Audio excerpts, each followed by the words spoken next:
విన్నవించగా అందుబాటులోనే ఉన్నానుగా తీగ చాటుగా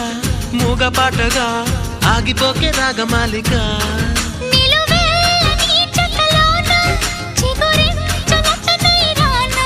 కొనగోటి కొంటె నానా